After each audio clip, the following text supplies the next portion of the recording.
name of the game. Not there yet, definitely, but still working on it. I always say one of the battles is in business is busy versus productive. Am I busy all day or am I actually getting productive stuff done? And the first year or two of me being in entrepreneurship, I did a lot more busy work than productive work. And then I came up with this very simple exercise that a mentor showed me early on in business. And I didn't really embrace it till a year or two in. I'll be honest, I was a little thick headed and just thought, hey, I don't care what he says. I'm going to do what I do. And then I realized, shoot, this guy's right, right? And I think I've mentioned it a couple of times on this workshop, but I always called that the red dot, green dot exercise. For a while, what I would do is write down all of my tasks and duties and everything I did throughout the day. And then I would take a red and a green pen, and every exercise that actually led to sales calls or revenue generating activities, I would put a green dot next to. Everything that was just kind of I thought I needed to do, right? Go create a post or go do this that actually led to nothing, no engagement, no results, no revenue generating activities, I would put a red dot. And as I went and did this for about probably for me, maybe 3 weeks, about 21 days straight, I just started to see some serious trends and I just started to double down on my green dot activities and either push off or delegate my red dot activities. And that's when things kind of spiraled for me in the right direction. So again, just a good little simple exercise that I figured out and I started using a few years ago that was helpful for me. But actually, that kind of ties into a little of what I want to cover and what I set up for today's kind of topic is business growth versus scaling and really how to utilize leverage in our businesses to get faster or compounding results. I don't always want to say faster. Let's say compounding results, because in many cases, what I'm going to cover, there's a little bit of delayed gratification sometimes for the big results, but it's worthwhile. There's a phrase I heard that didn't make much sense to me for a long time. It's like sometimes you have to walk away from your goal in the other direction, not totally away from, but walk in the other direction from your goal or your objective to actually achieve that faster. And it made no sense to me forever until somebody really broke it down. And then it became more practical in my life and business. And a great example of this is like if somebody says, my goal is to go collect 10K in cash, right? And there's a bag of 10K 20 miles away from me. Now, I could head 20 miles walking in that direction toward the bag of cash, or is it better to walk a mile in the opposite direction of my goal, of my objective, to go pick up a car and drive the 20 now 21 miles the other direction, right? Number one, who's going to get there first? I can guarantee you every time it's going to be the guy, yeah, get an Uber, whatever. Um, that's let's say you're in a desert where there's no Uber though, but 100% get an Uber, get a car, whatever. But my point is sometimes you got to walk in the wrong direction to ultimately get that 10K faster. And there's a few different points I'm going to make that kind of go back to that analogy, which is why I led with it. It's just a very simple one. I could walk the 20 miles, be dead tired, sweating, and hope my 10K is still there, or I could walk a mile in the wrong direction, get in a nice air conditioned ride, drive 65 miles an hour in the other direction, and be there in a matter of minutes, right? So um, I always found that being very kind of important in understanding the framework. And let's apply that more toward like common stuff that we do every day, specifically as like solopreneurs or small teams or where we're doing a lot of the work ourselves. For me, back in the day, and where I made a mistake early on with thinking the easiest way to get my goal and go after that quick sale. For me, how I got started, many of you guys know Facebook organic DM setting, and that's literally how I made my first $1 million. And I could have actually done it a lot faster and got a lot more compounding results, but I learned the hard way and I struggled. So for a lot of us, let's say it's DMing, let's say it's cold calling, and we do that for 8 hours a day. So 8 hours a day, let's say, again, being generous, I kind of know the restrictions and I've kind of tested the bandwidth here with doing cold calling and DMing. But let's say we can get off 100 messages or 100 cold calls per day. I think we all see by the law of averages, if we're just using generic messaging, and a not super targeted audience, we probably get about 10 replies out of those 100 DMs where people might actually have some interest. Let's say that even generously, each day I do 100, 10 people kind of reply and maybe show interest, and it leads to one closed deal. Now, I think that's feasible. That might be even being a little generous. I would say probably for the average person that's doing straight cold email or cold DMing or cold calling, they're probably getting a sale every third day or so. But even if it's possible to get a sale every day, that's not bad, and that would work. Now, what I kind of figured out as I grow, and part of what I do in one of the main departments I run and oversee, and I've been sharing it a little with you guys, and literally the call before this workshop was one of these calls.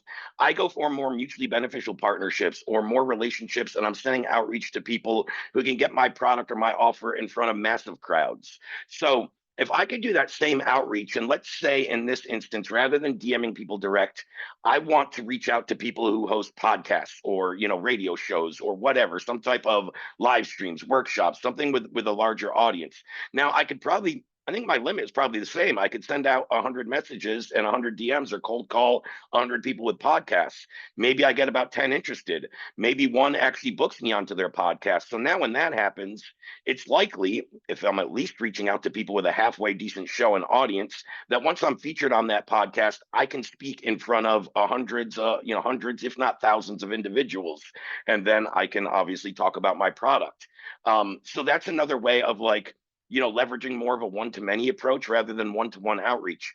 And a great example of this, actually, you know, it's all about knowing your skills and how to leverage those skills. And I think what I want to also kind of cover, and what this correlates to, is where we have a lot of leverages with our fulfillment in this software and access to Audience Lab. We can fulfill brands that need good data. We can fulfill in short time periods, especially if we're a low fulfillment model agency and we're not running full stack services. The data is part of the leverage. I think that ties a little more, though, into the offer than what I'm talking about, the outreach. So I just want to kind of differentiate the two. But what I mean by that is, it's people that learn how to get their skills out there to more people and ultimately get paid more for their skills. So there was a great example of this. I don't know, this is probably going back early to mid 2000s. I want to say about 15 years. There was this guy I worked with that was a teacher, and he was running this math class within this school. I think it was a high school, if I'm not mistaken. I believe it was high school age children, which would make the most sense. Yeah, that must have been it. Again, I'm going back years and years. And this guy ultimately, what he did was he had a teaching job, and I think at the time it was like a $20,000 a year salary, nothing crazy. We all know, I mean, there's teachers that make more, but we all know teachers are probably severely underpaid for the value they bring to their market, and for their responsibilities with educating the youth, especially good teachers nowadays. I think they're harder to find, and they're drastically underpaid. What this math teacher found out, though, is his basic skill and what he was teaching students, especially again 15 years ago. I don't know how much this has evolved with technology and AI, but he was teaching people how to put their math equations and formulas into, I want to say, Excel spreadsheets, and then how to set up all the calculations and all the little gimmicks. I think it's got a lot easier over the years, but I think 15 years ago, the average person didn't know how to go make an Excel spreadsheet that was kind of evergreen and anybody could go use it and plug in numbers and calculations. And anybody that wanted to learn that signed up and joined his class. Then what he figured and he leveraged, he goes, hey, what if I take these skill sets just outside of the school system and bring them to a mass market? So he started to do workshops, webinars. He created a digital course on it. He literally made $1 million within 13 months, a little over a year, within 13 months of selling his exact same skills and the same things he taught in his classroom for 20K for a year. Now he's making $1 million a year just by getting that out in a different format, in a different vehicle, for lack of a better phrase. So again, he found his leverage point. He didn't change his skills, his teaching, his workshops, his resources, his assets, his overhead. None of it changed. Maybe than paying for a Kajabi platform or something to actually put his course on, but he didn't have any more cost, time, bandwidth, or overhead. But his income went up significantly. So I always say the big difference, and what I've noticed in my phases throughout business and entrepreneurship and growth, is there's a growth mode and there's a scale mode, and there's a time for each, and you need to know the levers to pull. And the biggest difference in how you guys can correlate if I'm in growth or scale mode is, as is my growth kind of small and incremental, and every time I'm growing, is there bandwidth or cost associated with that? For instance, if I bring on 10 clients and then I bring on 100, does my overhead change? Does my time change significantly? With most of us, the answer is yes. With a low fulfillment DaaS model agency, you can probably serve 10 and 100 clients with really not a whole lot much more difference in fulfillment. It's simply pulling lists, and the more you get comfortable with that and the more familiar, you'll realize, and you've seen some posts, if you look in the wins column, of some people that pull lists and sell the same list to 7 or 8 people at a few $1,000s. That's leverage. They realize this list has value. They don't have to recreate it. They pull it once and they get paid multiple times for it.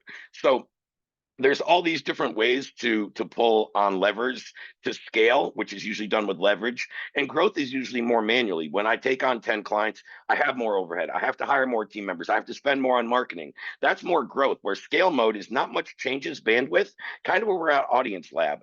We have a team of now 25 members. If you guys have been listening, or if I've talked about this on workshops over the last 6 months, you would have heard me talk about 23 team members. So everything we've grown in the last 6 months, we've only brought on 2 new team members, which is very minimal for the amount of scale and growth we saw in terms of revenue. That's because we're scaling at, let's say we did 6x the amount of revenue we did at that point, and our overhead and our bandwidth and the help or team members that we've had to bring on only went up by about 11%. So your income revenue is scaling 5, 6, 3, 4, 5, 6x, and then your cost or your bandwidth is going up at small little incremental percentages.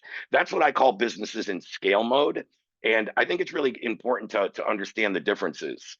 I don't think enough people talk about that or really talk about the difference. And I think, to be very honest with you, there's some people that don't understand there's a difference. They think growth and scaling is kind of the same thing.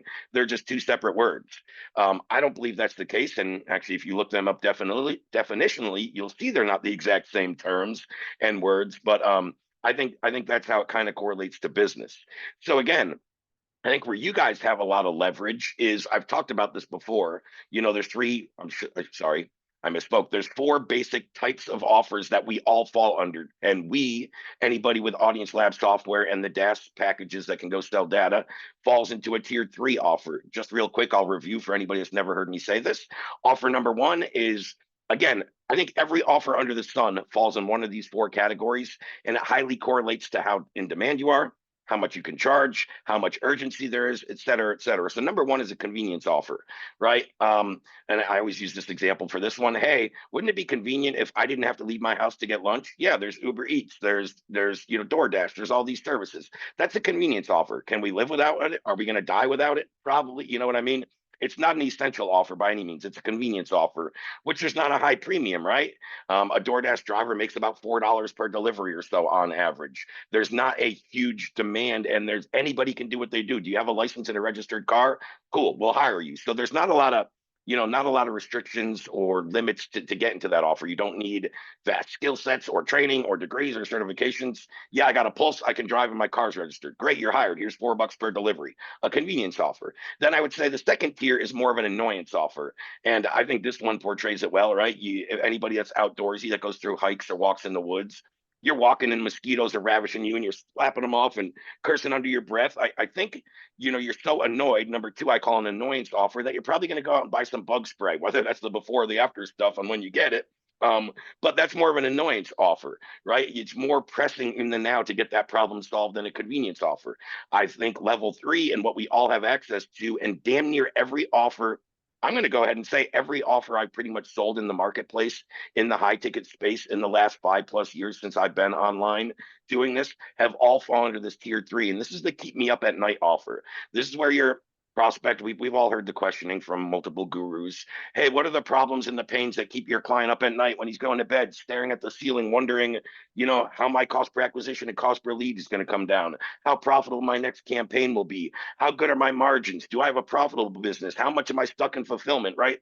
All these problems are things that will keep certain people up at night, kind of wondering, how do I solve this? And kind of keep them from drifting off to a peaceful sleep. So again, that is what we all have access to. I can guarantee we have a level 3 capacity offer, which are, again, every offer I've ever sold, and damn near any offer I can think of, somewhere between $1,000 and $100,000 usually falls in that realm. And then level 4, which I've talked about before, I've never had one of these myself. I've been lucky enough to work with a few clients that do, and you can see it in their business. That's what you would call a bleeding out offer, right? Somebody just pulled a gun, it shot me in the arm, blood squirting out. I have one solution: go to the emergency room and get treated. There's no time, there's no competition, there's no price shopping around. So, and a great example of that I've used many times before is this one client of mine that still crushes it to this day. I haven't actually talked to this guy in, geez, it's probably been since middle of last year. But he has CPA accounting officers offers and services specifically for business owners and entrepreneurs that have IRS violations. So in most cases, his clients and who he reaches out to have received some type of letter that says, hey, if you don't get in line with the IRS and pay this or whatever, double check your numbers, or you know um, present your last 5 years, income statements and tax returns, whatever, your business is either going to be in severe violation or you could even receive jail time. So those are pressing issues where if the business owner doesn't get this solved, his business is going under or he's going to jail. And I almost guarantee you, me as a business owner, I don't ever want either of those two outcomes. Right? I don't want to be going to jail and I don't want my business gone tomorrow. So if there's a letter on my desk and somebody's reaching out saying they can solve this problem that I'm already facing, and I know the outcomes if I don't solve the problem, I don't have a lot of hesitation, or I'm not going to price shop for the cheapest thing. I'm going to say, hey, Joe, solve this problem and get me back in line with the IRS so I'm not facing, jail time. So I'm not facing my business being shut down or, out of compliance. So again, I think our leverage here at Audience Lab in the offer is certainly with the technology, with the problems we can solve. I mean, how many brands and advertisers are out there right now? I've been doing some research in the last couple of weeks in some Reddit forums as well as some Facebook group forums of specifically digital advertisers that are running Facebook, Google ads. And there's certainly a common trend of uncertainty, the Andromeda update screwing everything up, not consistent ROIs. For every dollar I put in, I don't know what's coming out the back end, consistent increase in their metrics, and they can track it through charts over months of rising cost per lead and acquisition. These are all entry points into the market for us as data providers and service providers to go, hey, man, if I can show you a quick fix to solve that problem without having to change your budget or your creative, and just by giving you some in-market first-party, in-market first-party intent-driven data that we can loop right in to target a higher quality audience and solve that problem, would you be open to looking at that? So what you have to think of to reverse engineer this is one of two things. If I'm going to go the more manual approach, as I was talking about earlier in this workshop, 8 hours a day, I'm going to be cold calling, I'm going to be cold emailing, I'm going to be DMing people. Get leverage down with your messaging that's actually solving a painful problem where you're getting a high amount of replies. So you can get leverage in your messaging. What I would more challenge you to do is try to find a more outside the box solution that can get you in a more one to many approach. So again, forums that I just talked about where there's tons of business owners in there, that's a one-to-many approach. I could go make a post in one of those groups or one of those forums talking about the main problem that I see, talking about the mainstream solution. Then I can dispel that mainstream solution and say why that's kind of BS. And then I can inject my unexpected solution, which in this case, the Audience Lab platform and solutions. And I guarantee you, when you set that up right, there's going to be a lot of people raising their hands and saying, yeah, Ray, yeah, Monica, yeah, Douglas, I'd love to see how you can solve that problem, how you can lower my cost per lead, how you can bring more consistency and predictability into my campaigns, how you can bring more profit into my campaigns, et cetera, et cetera. So again, I think that's one thing to look at. And then there's other ways to do that, right? Again, you can do a one-to-many approach. If you guys have ever seen my mutually beneficial partnership lesson, which I sent you when you enroll into this program and before you book your one-on-one call, if nobody's ever seen that, feel free to DM me in school after. I'll send everybody the link individually to that. But I leverage how you can leverage mutually beneficial partnerships. What I was just talking about, so one of the departments I run here in a call I was just on, where I can speak with somebody that has 50, 100, 1,000 of my ideal buyers and ideal audience within his existing network, within his existing audience. That's part of his email list that he blasts every week. That is showing up to podcasts or live streams or workshops. And how can I get featured in there? So back to my initial analogy with that, walking 20 miles toward that 10K or walking a mile in the wrong direction to leverage a car, that's your leverage to get that 10K even faster. I think that analogy applies to what I just said here too, meaning if I just send outreach messages directly, right, and I go the more manual approach, 8 hours a day, 100 messages hammering people, I'm likely to get a sale quicker. It's almost inevitable because if I'm trying to do my second approach, the podcast approach, number one, it might take a little longer to get results if I don't have a background in a history of being featured on a lot of podcasts, and that will build up as you do more, and that's part of the compounding result. But number one, it may take a little longer to get booked on a podcast than it takes to get the initial sale. Number two, if I do get booked on the podcast, odds are it's not happening tomorrow immediately. It might be 2 weeks down the road. We might film it and the guy might air it 2 weeks later. And then his audience still has to see it, has to go take me up on my call to action or my free, PDF or my free lead magnet, and then join my newsletter, join my funnel, book a call with my team, whatever. So again, that's delayed gratification. But once that hits and once that starts going, it's going to be compounded results. It's very rare I'm going to do a podcast in front of the right audience and bring some great value and expertise and not get at least one sale. Very rare I'm only going to get one sale out of it. When I go a one-to-one direct approach, the best I can kind of expect based off the scenario I told you guys earlier is probably one sale per day. And again, I think average when I was doing that and hitting it hard and I was pretty effective, I was probably getting a sale every third day. At the time, I remember I had a 42 and a $5,600 offer. So a sale every third day still isn't bad, right? You're talking two sales per week, average order value 5,000. That's not bad. But now that's compounded. I mean, you guys may have seen in October, and I'll happily share the numbers on my screen. We broke over $250,000 in revenue through Audience Lab through spending about 50K. So the ROI was consistent, predictable. That was just cash collected up front too. That has nothing to do with the existing MRR on our platform. Just new revenue only from our sales and marketing efforts in the month of October alone, over 250K. I would have never, and I never come close to hitting that number doing my manual outreach, getting a sale every third day. It would have been virtually impossible. I even tried to scale that with a team of DM setters underneath me. It was a program I ran.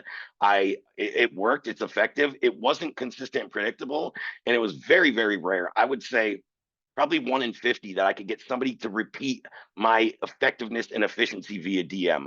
I could put them through my training. I could show them my example conversations. I could show them my frameworks, my templates. But you still got to have some critical thinking, some business acumen, and being personable and understanding how to navigate a conversation, always keeping somebody interested and always kind of highlighting what's their best interest within the conversation. I found that's hard to teach that skill. No matter how much you do it, it's hard to teach that without a copy and paste framework. And I'm not that guy. I don't want somebody to copy and paste my verbiage because nobody, I can't say nobody, but very few people are going to speak exactly like me. They're going to use the same verbiage, same terminology. And once you're copying and pasting, it's going to be very, very quick. That number one, you're kind of seen as not authentic, and the people can kind of tell that it's not you or your terminology. Number two, anything that you copy and paste and start sending out in terms of frameworks, it's being replicated by other people as well. So now that that script or that framework or that template that you're using as a kind of evergreen, never changing message is going to be more and more saturated. I see that all the time. Somebody will DM me with an outreach message, especially like a cold outreach. Hey, Ray, looks like you have a great thing going at Audience Lab. Hey, what if I could help get you 20 extra appointments this month? And I'll reply, do you know my team booked 418 appointments this month? Do you think your 20 is really going to put me over the edge? So what I mean by that is these people are using, number one, we've all seen that outreach messaging. It's a copy and paste, framework that to me offers no value and makes me look at this person as not an expert at all. Number two, they're offering me a solution or an outcome that doesn't really change my business, and they already think they know where they're at. That's why I always go through, and you guys have seen me teach this, and I'm probably going to bring it up on the screen here today, our EAACO framework, which stands for engage, assess, assign, call to action, and obligation. If we don't properly assess where they're at and we just assign a objective, an outcome, a result, as this person did there, they assigned me, hey, if I could get you 20 extra appointments a month, what would that do for your business? Hey, not much. I book 400 plus appointments on my own. Your 20 is really not going to make or break my business or really make a difference, most likely. You know what I mean? And I'm not even saying that to be rude. That's the math. 20 is way less than the 400 I'm already doing. It doesn't offer me a lot of value. But because they didn't assess where I'm at, because they're just using a copy and paste script, and because they're told by their coach or their mentor or their guru, hey, if you ask this, everybody's going to die for 20 extra appointments. No, not an already established business. That might have had some intrigue to me when I was a solopreneur doing this all myself, but we all know that those people are a dime a dozen too. It's funny how they're guaranteeing 20 extra, appointments per month, but they have trouble booking 20 themselves using that method. It's ironic. One of my favorite things to do with kind of, I would say again, piss poor templated, saturated outreach messages is I've always done the flip the script, and I've literally landed at least a handful, more, probably more. I stopped counting. I mean, this was a while ago when I was doing a lot more manual outreach, but I did what's called the flip the script. Hey, Ray, what if I could do X, Y, and Z for your company and yada, yada, yada? My first message would be, hey, Bob, does this actually work for you? How many appointments are you booking per day with the script? And I kind of get ghosted for a little bit, and they'll come back saying, well, it's really a law of averages, Ray. I have to send out 100 of these, and I probably get 5 interested people, and we book calls, and maybe I get one sale at the end of every day. I get it. Hey, man, what if I could show you a way to do this with sending out 1/5 of the messages? You're sending out 100. Let's say you could send out 20 per day and still book those 5 calls in one closed deal. What's better for you, sending out 100 generic ones or 20 more streamlined sniper approach? Oh, there's a way to do that, right? Yeah, I can show you how you can streamline this approach. Sounds like you're doing a very generic shotgun approach, law of averages, 100 messages, 5 people reply, one sale will trickle through. I can do 20, very specific, dialed in sniper approach. I know exactly who I'm targeting and they're already suffering from this problem. I get a higher response rate and easily get one sale a day doing 1/5 the messages. And they're like, oh, shoot, right? So that's what I call flipping the script. They start the conversation thinking they're helping you. I ask them one quick question back. Is this effective and how are you getting results? No, it kind of sucks. I always hear the same thing back from these DM setters. This is what my mentor said. This is what I'm trained to do. It's the law of averages. Over time, it's going to work, Ray. I believe. Cool. Come back to me in 2 months and tell me how it's worked. And then they come back 2 months later. I'm burnt out. I'm only making a couple $100 a month in commissions, and this is nowhere what I was promised. Would you like to know a better way now? Yeah, there's a better way. Show me, right? So all those things kind of correlate to it, kind of where I led off this lesson.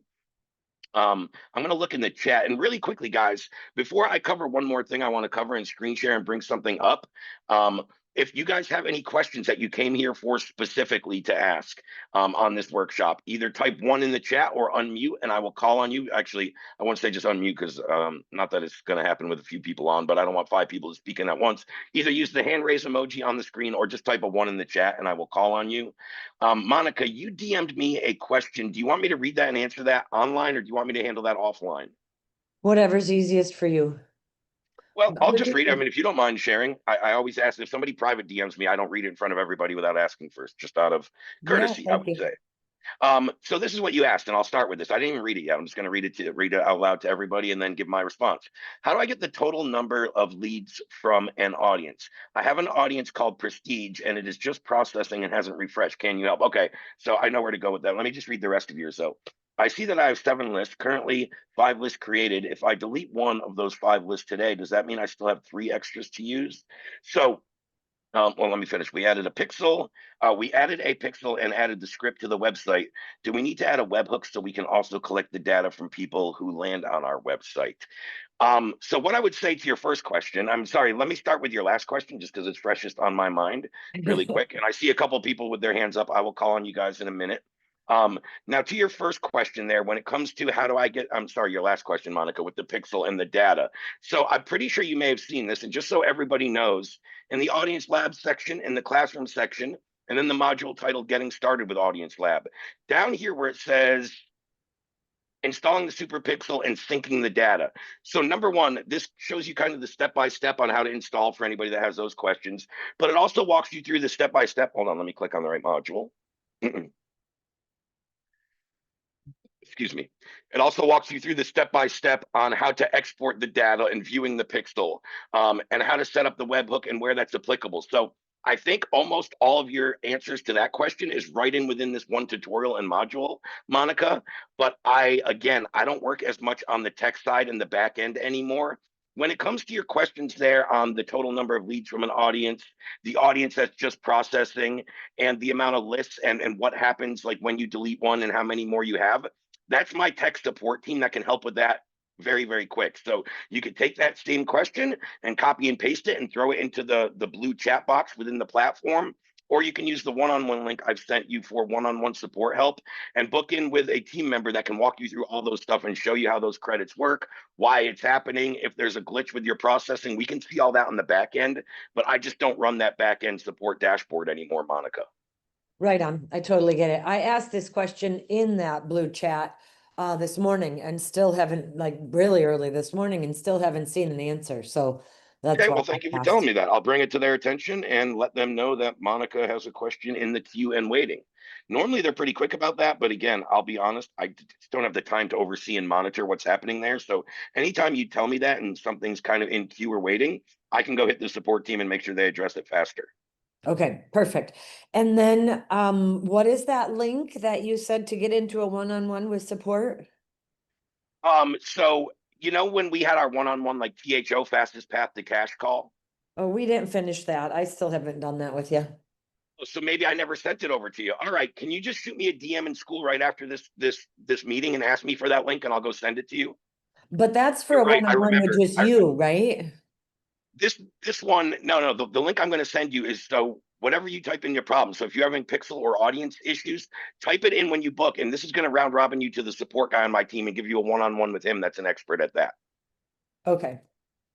So again, just DM me right in school after the call, the way we've done in the past, and I'll send you that link directly. Normally, so you guys know, anybody that's had that one-on-one THO call or fastest path to cash call, and I send a recap email, it's always number one in that email. Here's our same day support booking link where you get one-on-one help with a member of my team, so you don't have to wait for the chat response, or you don't have to go back and forth via email.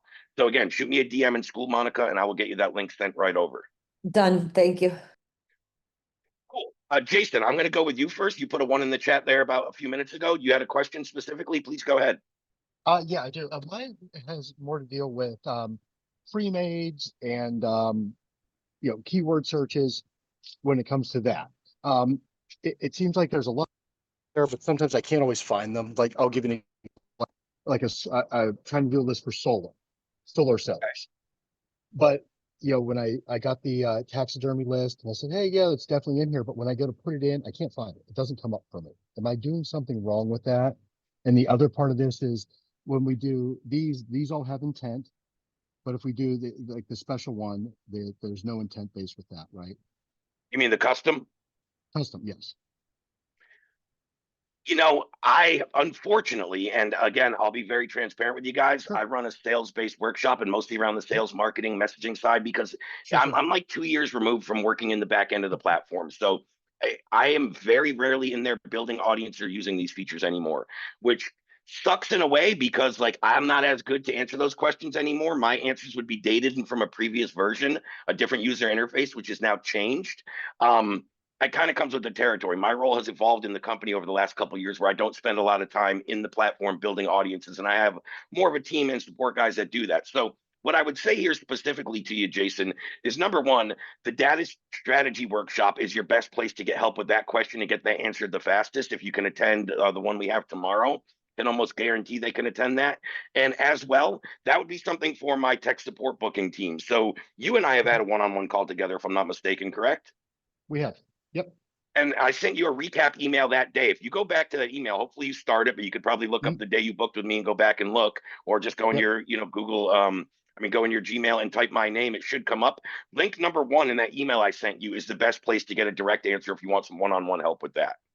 Okay. Unfortunately, Well, that's just not my area anymore. I don't know the right way to guide you, and I don't like to answer if I'm going to answer half-assed. You know what I'm saying? I do. And I guess the reason I asked you this is from a sales perspective of it. Like when we're selling this, like what are we, what's the best way to get them the best item and the best products? I want people to stay. Yeah, So, 100%. so that's what I 100%. mean. Like, Go ahead. what Finish. have, My bad. what have you had most success with using pre-mades or keywords when you're doing this as a salesperson? Or what have you Yeah, seen? that's a great question. So I think it's always good to have the option, and right, and where it really comes from the the best way to position this to a prospect and talk about it is you have options. You can kind of do either. What you need to get better at, Jason, and I'm not saying you specifically, I'm just saying our Sure. audience lab users, is really understanding when you speak with a client based on their market and what they're looking for, you can kind of assess whether a pre-made, whether more intent, or whether more of a custom is needed. Meaning, if again, generally speaking, for a solar offer, somebody just doing solar panel installation and solar sales, a pre-made is almost always gonna perform very, very well, and we have so many people doing it. Now, we might want to do a pre-made, and this guy specifically only wants to target people that have typed the keyword solar panel installation within the last 30 days. So we can start with a pre-made and then just take the intent feature out of that, meaning if my pre-made starts with 500,000 people, I can actually layer in the intent keyword that I'm looking for. And let's say there's only 30,000 people out of those 500,000 in that generic audience that search that.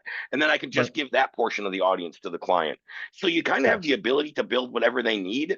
It's really assessing what's a better fit for them. And then you having the wherewithal to know how to go in the platform and do that. And again, in the getting started with Audience Lab, I know that module has been there for a while. I don't know how many of you guys know. We just updated that 2 weeks ago. The old Getting Started with Audience Lab, even the images changed, the tutorials have changed, has been scrubbed.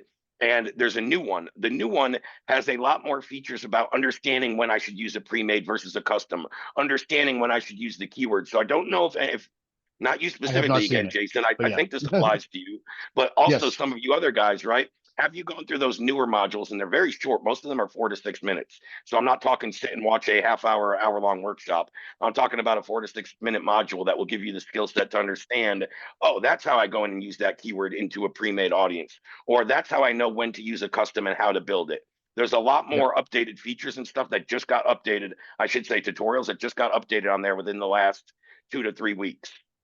perfect. Well, I'll do that today then. Thank you. Yeah, certainly check that out. I think they'll help a long way, and lean on my support team as much as possible. Again, guys, I don't ever try to dodge questions, but I am so far removed from being on the tech end of the business and working in the platform in the back end. It's been 2 full years since that was kind of my daily duties. So I honestly feel like it's not responsible for me to give you my insight on that, being so far removed from that. My focus and what I do in the company is just at some higher level things now than it was a couple years ago.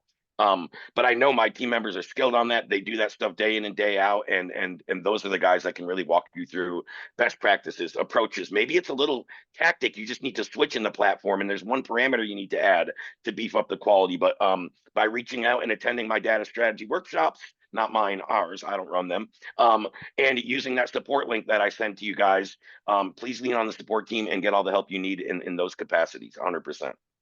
Great. Thanks, Ray. Yeah, no problem.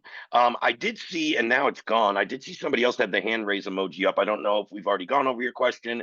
Maybe it was a tech question. You pulled your hand down because you know I'm not best to answer. And let me just check the chat again and see if we have anything new in there.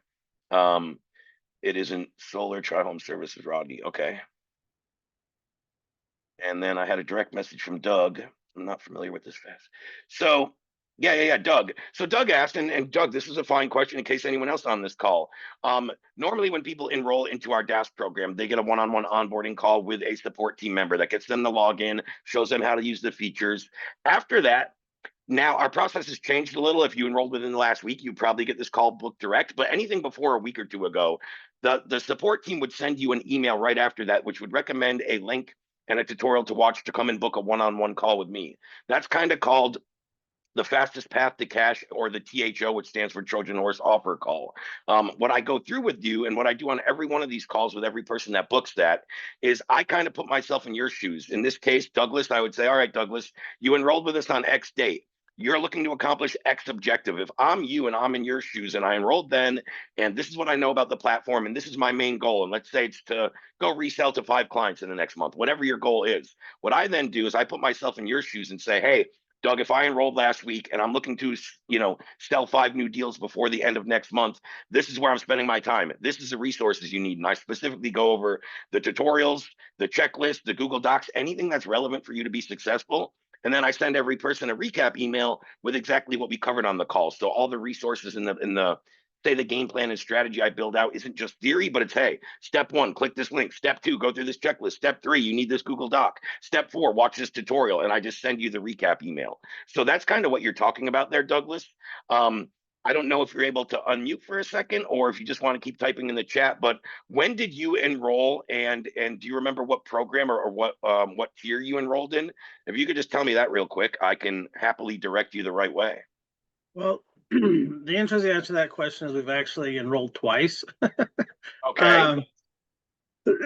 We were involved for a few months. I think it was last year, towards the end of last year. And then we got enrolled probably about 2 to 3 months ago. 2 to 3 months ago. So I would be hard pressed to think you didn't receive this information, but it could have hit a spam filter. You could have missed the email. My team's very good about sending it. Just so I can find you and send you this information after the call, Douglas, how are you listed in school? Is it Doug or Douglas? And what's the last name? I can go send you the link and all the information after this call. I think I'm listed as Douglas Smith. Okay, cool. Well, really quick, let's just make sure that there's no miscommunication. We're all on the same page here. Cool. Let me go back into school. Members. Let me just make sure I find you in here. Make sure I got the right guy, and then members. Let's search.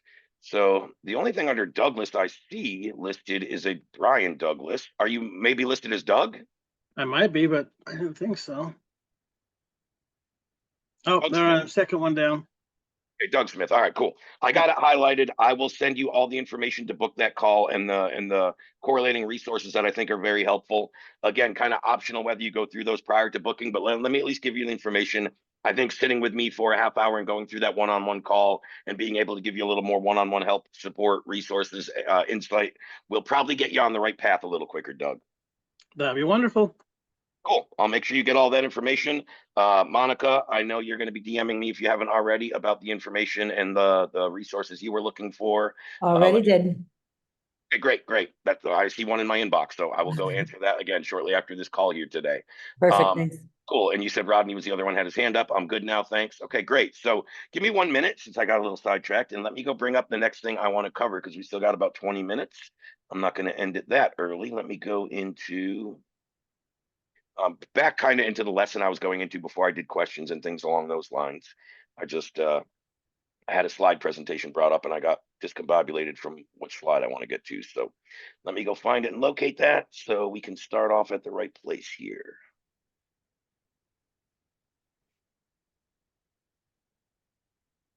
I get for making such long slide presentations.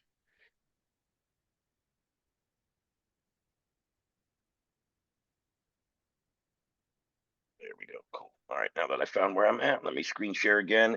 And again, this is kind of correlating to what I was talking about earlier, effective messaging and the process when you're speaking to somebody, guys. And this is applicable. And I mean, this is something I still use in every aspect of my business. Private clients I work with, I help map out their EAACO scripts or EAACO, excuse me, frameworks. And the whole process and what it stands for, just to reiterate the acronym: engage, assess, assign, call to action, and obligation. And I'm going to run through all these. What I was just going into and saying is this is very similar. You can't say the same because every platform and every outreach avenue or channel has different, applications, benefits, nuances, intricacies.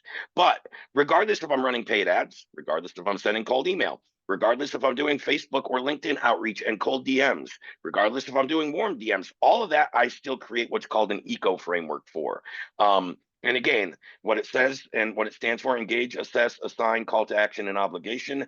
The first thing we have to do with any content, whether I'm running an ad, whether I'm sending a cold email, whether I am sending a cold DM, we have to engage them. We have to get them interested for them to actually either open and or reply to that, right? If we're not engaging properly in our ads, in any of our content, we're never going to get to stage 2, 3, and 4 of this. So number one is create, engaging message that draws intrigue. I've always said what's worked best for me, and I always stick with this framework. Almost all of my messaging revolves around problems, solutions, outcomes, results. I mean, it pretty much always comes down to that. And that formula I gave earlier, about what I do in some posts in forums, I love to highlight the mainstream problem. And let's say the one I brought up as an example earlier, the mainstream problem is, hey, are a lot of advertisers in this group struggling with rising ad costs, reduced profitability, and crazy, increases in their cost per lead and acquisition? That's the mainstream problem. Then I highlight the mainstream solution. You might think you need to go take a course, hire a Facebook ads guru, or maybe hire a full outside client acquisition agency, which, as you guys know, a lot of those guys overpromise and under delivering, and many of those can charge thousands. Or maybe you don't have the time to go through a course, and even when you do, you found you spent 10 hours watching curriculum and you still didn't find the answer to your question or the approach you're looking for. Hey, so what if I could show you an outside solution? If you could just use one simple software and increase the targeting to include in-market, intent-based, first-party data to almost overnight drop your cost per lead and acquisition, would that be a benefit? So again, that's my framework. I'm engaging and pointing at the mainstream solution, and I'm starting by agitating. That's what I'm trying to do with that first.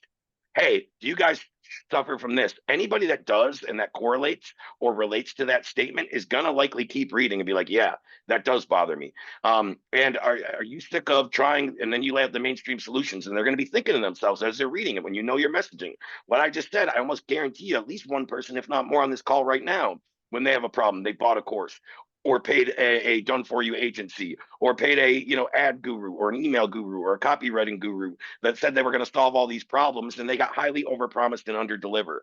So what I'm laying out, it's the exact experience that almost all my readers, because I know this audience is brand and advertisers that are kind of in there bitching about rising ad costs, right? So I've just laid that out in a very simple framework that is likely to create engagement. I'm intriguing. I'm poking the bear, for lack of a better phrase. I'm creating curiosity. And then at the end, I always like to say I'm dropping an unexpected solution, because I can guarantee you when any one of those people started reading that post, they did not think data was going to be the solution at the end. They thought I was going to pitch one of those mainstream, solutions that I talked about, a course or a done for you or this or that.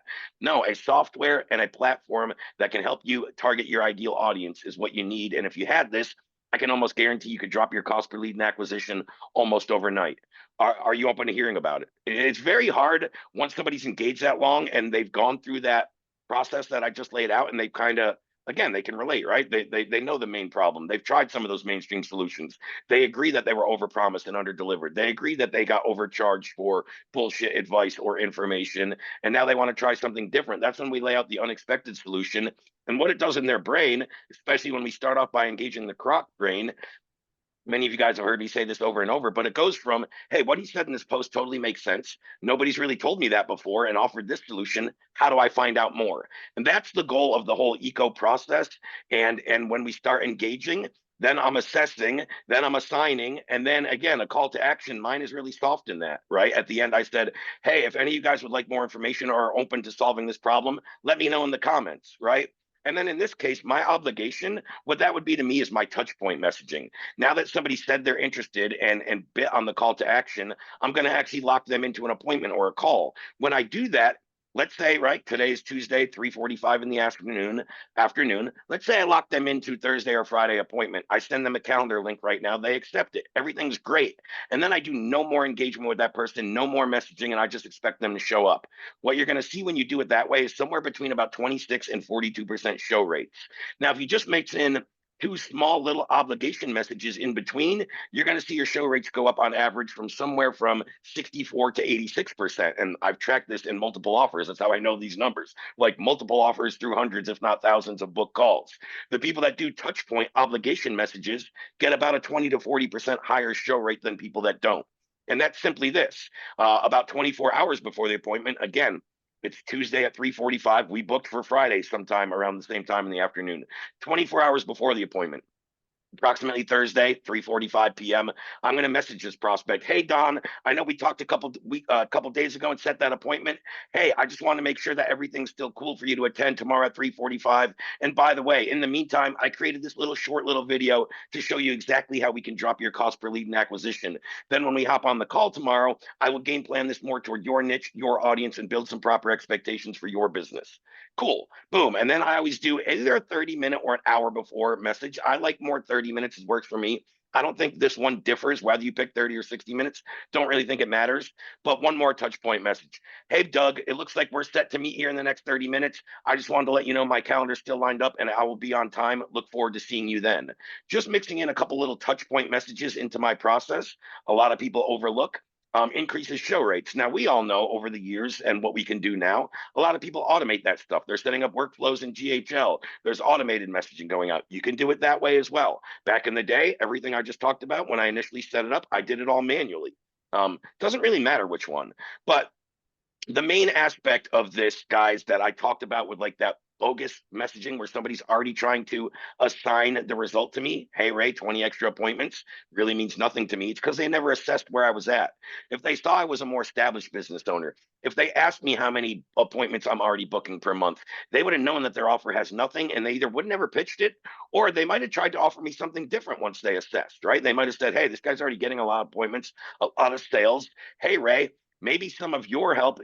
I'm curious, do you need help with recruiting new team members if you guys are growing that fast, right? They might ask me a question to assess more of a situation that is, again, more relevant to me and a growing, scaling business owner rather than a generic audience that they just think everybody's going to die over 20 appointments per month put on their calendars. So missing that assessment phase. Guys, I'm happy to do a whole workshop on it, and don't know if I've ever really done one for you guys. So if you think I know there's value in it, so I'm just going to do it. I don't think I'm really going to ask, but How we assess, and if you've ever heard this lingo before, is through knowledge gap analysis. As I can almost guarantee through some of Adam's workshops, you've either heard him talk about or reference them. If you've attended enough of my workshops, you've heard me reference or go over knowledge gap analysis. Something I've done for every private back-end client I've ever worked with at, say, a high-ticket one-on-one capacity. I've always done a knowledge gap analysis. What a knowledge gap analysis is, what I do with a business owner, is I sit there and map out the trajectory of their ideal client by a few basic questions. And then what I come out with is knowledge gaps, which another term for this, guys. A knowledge gap is simply an entry point into the market that you use in your messaging that is going to be different, that is going to be custom to this prospect specifically based on where they fall in your little assessment chart. And it's going to be different and stand out from everything else they've heard. When I do this with a business owner, on average, I come up with approximately 6 to 10 knowledge gaps. Let's say in a perfect world, I do a knowledge gap for a business owner, I come up with 8. Those are 8 messaging or entry points into the marketplace that I'm going to use, whether I'm DMing somebody, whether it's cold email. These are different knowledge gaps I'm going to create different ad creative with. And what I found is doing this with, I stopped counting knowledge gap analysis after 250 clients. So at minimum doing 250 of these sessions, what I found is on average, business owners never knew of or used 75% of these knowledge gaps in their business. Out of 8 knowledge gaps in a business owner's business that I would pull out, he'd be like, Ray, I was only aware of or only ever used 2 of these. So the other 6 become very much gold points in their business. It's all kinds of messaging, which in essence is revenue left on the table by them not knowing and or using these. So getting the assessment down and understanding a knowledge gap analysis, I think I'm going to craft my whole session next week to just that, because I really don't remember if or when the last time I've ever showed that to an audience lab crew. Now, in my initial business that me and Adam and Jesse were partnered in, and that led to Audience Lab, our foundational business, you may have heard reference in Adam's training and my workshops, PDOCS, stands for pains, desires, obstacles, common beliefs, and steroids. This whole slideshow and what I'm going through is through our old PDOCS flagship program, which is why at the top it says flagship program PDOCS, right? So knowledge gaps are a big foundation in everything I've done with private clients. We map one out every time we run a new offer, a new business model. We have so many knowledge gap boards internally for Audience Lab when we're selling to agencies, Audience Lab when we're selling to brands, for our sales reps and what they should break down, for our marketing department, all these knowledge gaps and where they fit into the process. So assessing is very, very important. And again, normally we're going to do this, and you'll see this on next week's exercise when I map this out. We do this in kind of a binary method where, sorry, I heard some background noise. We do this in kind of a binary method where everything kind of falls into a bucket A or bucket B.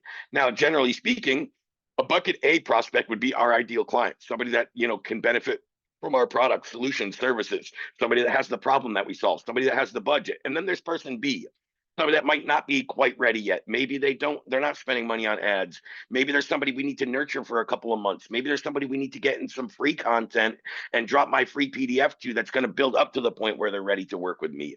And then depending on somebody's person A or person B, I send them to a different manner within my funnel, right? Somebody that needs education and that knows very little about me and isn't quite that type A buyer, I'm probably going to put into my newsletter, put into my warm campaigns, invite to some workshops. I'm going to educate and get them more familiar. Whereas person A, I'm probably going to get into pricing and booking a call and closing a sale much, much quicker. So again, when assessing, you can kind of assess, is this an immediate buyer or more of a nurturer down the road? Or we always have number C, which isn't listed here, disqualify. When the wrong person comes in our funnel, it's very easy to disqualify before we take that too far. I don't like to waste non-qualified buyers or prospects booking through to my sales team's calendar. I don't like that to happen. If we can assess right and disqualify early on, that's fine. There's nothing wrong with that. And again, once we've assessed right, we can properly assign a new frame. A new frame, very similar to being an unexpected solution, something that makes them think, oh shoot, nobody's really recommended, prescribed, suggested this before. That's what's going to stand out. That's what's going to have them intrigued and curious to go on and say, hey, Ray, how do I find out more? Great. Maybe, I don't know if I'll have the time. It's funny. I got a couple organic messages this week just from stories and posts I made. People that have been following me, people I've never engaged with, I've never had conversations. They just reach out to me. Ray, I'd love to hear more about Audience Lab. I send 2 or 3 voice notes. The next message from them is, how do I get started? So I've assigned the new frame. I have assessed where they're at, assigned the new frame within those first couple messages. They come back saying, how do I get started? Which is another word for how do I find out more, right? That's even more of a buyer's question than how do I find out more? It's how do I get started? And then I give them a quick little voice note. I have an example this morning of this guy that reached out to me when I was on my morning walk. He's already booked in with my sales team now. Again, just because I'm able to do this, assign a new frame, and he's like, oh shit, no one's told me that. That totally makes sense. That's what I'm looking for. How do I find out more? How do I get started? Here, book a call with my sales team. And I always do it in a very non-invasive, non-salesy way. Hey, book a call with my team. A rep can walk you through this, really assess if you're a good fit. And then if you guys both agree you want to move forward, we can break down pricing packages and make sure it fits in your budget. Here's a time, book, here's my link, book in a date and time that's suitable for you. That's pretty much the same verbiage I use over and over when I book people. And it's not very standoffish. What a lot of people try to do also, whether it's I don't see this as much in ads. It seems more in the email and the DM outreach. I see some people do it in ads, but some people try to go for the booking too quick, and they try to kind of make it like a hard call to action. Like, hey, if you want this problem solved, book a call with me today. Let's get it fixed. Right? That just comes off a little harsh, a little stern, a little like pushy. What I get from that is a little desperation, right? Like if somebody's desperate to book me or desperate to sell me, it makes me think that they don't have a lot of people beating on their door looking for their services. It makes me think like they're not already working with a lot of business owners. So I like to come more from the disassociate from the sale type of, hey, it doesn't matter to me whether you book today. And this guy's name earlier, this example I'm using in my head, his name was Andrew, the one that I sent a couple voice notes to, asked me a little more about Audience Lab, if it were work for him and what he's trying to accomplish. And then he said, yeah, how do I get started? When I was speaking with him, I mean, I went, hey, Andrew, whether you book with us or not, no big deal. But if you want the information, here's what my rep will walk you through, and here's the link. Feel free to book. Now, he didn't even reach back out to me. I just went and saw in my funnel. He already went and booked in. So, again, when you do it more from a place of, hey, I think this will help you, but I'm not really contingent or reliant upon you booking on my team. I'm going to be fine either way. My business is still going to be out there, right? So, again, and then this is all going into kind of the frame formula for how I message. I always like to ask permission. Now, again, if they reach out to me first, there's not really permission, but I like to ask permission. So what I mean by this, especially in like one of those major forums where I'm seeing people talk about problems or saying, hey, my consistency and predictability ain't there. Hey, my costs are outrageous. I like to start with, hey, Joe, do you mind if I weigh in on this? And then have them come back and just give me permission. And then I'll say, hey, well, what you think is the problem with your consistency and predictability, that's just actually a surface or a symptom level problem. Let me show you what the real or the root problem is. And then that's where I take them from mainstream solution to the unexpected solution and the mainstream problems and the mainstream, again, outcomes to unexpected. So I lay out the real problem. Then I'm like, hey, does that make sense? And then I inject a knowledge gap. And then again, the angst or the cost of doing nothing. You'll see this more in my presentation next week where I go through the knowledge gap analysis and how to build that into your EAACO script. I think that'll be a really valuable lesson. But the angst is like how I usually use it is once I've dropped the real problem saying, hey, man, the real problem isn't your budget. It isn't your creative. It's who you're targeting and not being able to dial in on your exact audience. What we do here at Audience Lab is we give you access to an in-market intent-driven first-party data platform tracking 280 million users, 1.9 trillion behaviors, 60 billion URLs, so we can target your ideal audience. And then I mix in the angst right after that. That was my knowledge gap, what I just said. I started with real problem, then knowledge gap, and then the angst would be, you see where most people go wrong is they think that to ultimately get more profitability, they just have to keep banking more creative. They have to up their budget. But what we do for our clients is we just help them target their real audience and actual buyers with intent. Does that make sense? And when you do that process right, when you've assessed, you've assigned, you've laid out the problem, the knowledge gap, and the angst, I guarantee you guys 80+% of the time, they're going to come back saying, yeah, Ray, totally, that makes sense. Great. Would you like to find out more? And then we go into a call to action, which I think is pretty self-explanatory, right? We might do that different in every funnel. Call to action is more automated in a booking ad funnel than it would be in my messenger process. But I just laid out how I did it with a messenger today, a prospect that reached out to me that I would consider cold before today because I've never once conversed with him or spoke with him. Don't know how long he's been kind of lurking on my timeline or seeing my content. Hard to say, but came to me cold, and we got to a call to an action within 3 to 5 minutes of a messenger conversation. So yeah, Excellent. Let me really quickly, I know we're right up against the time. Let me just see if there was any other thoughts in there. Sign me up. I would love to know the knowledge gap training. Yeah, guys, if you just show up, I'm going to make that the basis for next Tuesday's DaaS sales training. So this same time, same place next week, it's going to be a full knowledge gap analysis breakdown. Again, I believe the first one I've done to my audience lab crew, and if so, it's probably over a year that I may have done one. But this normally my PDocs clients, and for audience lab, this has been more of an internal resource than something I've taught and brought to the clients. So that's on me. I probably should have brought this a little sooner, but now that it just came up and sounds like there's some interest, and I know whether there's interest or not, whoever shows up is going to get some value. That will be next week's presentation on my watch, guys. So I will have that all for you next week. Lastly, before I end, is there any last minute takeaways, something you picked up on today's call that you're going to implement, a little gold nugget, or is there any last minute questions before I hop off? I'll give it one more minute to see if anyone types in the chat or unmutes.